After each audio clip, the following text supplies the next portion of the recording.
Hi, it's Christina with the Sisyphean Journal, and today we have another typical pre-legalization abortion death. A woman who entrusted her life to a doctor and it turned out not to be a good idea.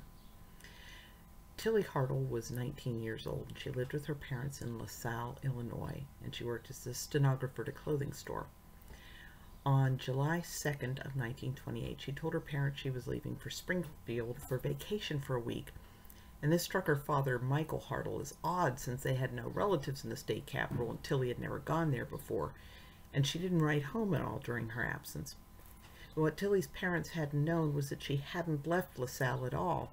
Instead, she'd gone to the home of a 45-year-old nurse named May Bowers to undergo an abortion at the hands of 32-year-old Dr. Joseph Moran. Tillie's brother, 19-year-old taxi driver Edward Hartel, found out where his sister was when he happened to encounter Mrs. Bowers on the street.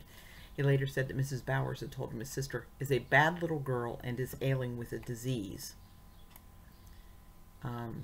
Leads me to wonder if, in addition to being pregnant, Tillie might have gotten a sexually transmitted disease. Tillie and Edward's sister Julia had also known that Tillie was at Mrs. Bowers. Edward said he visited Tillie there but didn't discuss her illness with her. He later said, "I thought it was best to leave her alone and avoid a lot of worry on her part."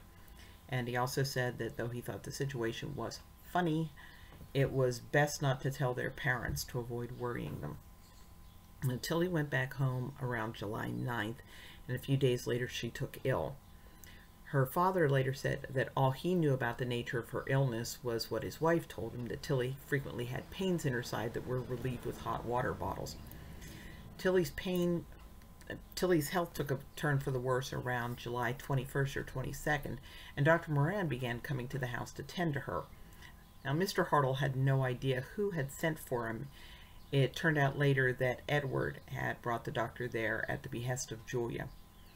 Tillie died at about 6:40 in the morning of July 25th after having been sick for about 14 days. Dr. Moran filed a death certificate attributing her death to acute bronchitis, and the distraught family laid her to rest at St. Vincent Cemetery.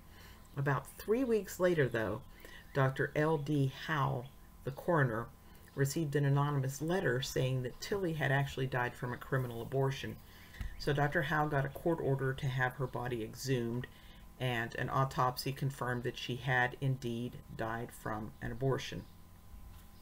Now, because at the time it was considered first-degree murder if a woman died during the commission of an abortion, Moran, Mrs. Bowers, and a midwife named Vera Kubra were indicted on murder charges. I don't know what the outcome of the case against Kubra was, but the nurse and the doctor were held without bail while awaiting trial. Eventually, each of them signed a confession pleading guilty to abortion in order to get the murder charges dismissed, and each was sentenced to Joliet for 1 to 10 years. According to the Streeter, Illinois Daily Times Press, Mrs. Bowers freely admitted to having assisted Dr. Moran in the performance of at least 75 operations in her luxurious furnished apartment in LaSalle.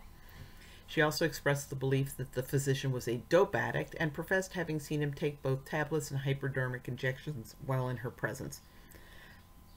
And Bowers said that Tillie's aborted baby was burned in the stove.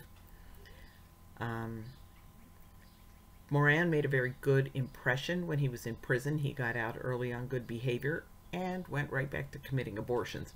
He was sent back to Joliet to complete his sentence, and when he was released the second time, he took up a life of crime in the criminal underworld, eventually vanishing in what was presumed to be a mob hit. And if you follow the link below, I do link to the Wikipedia article about this rather unsavory doctor.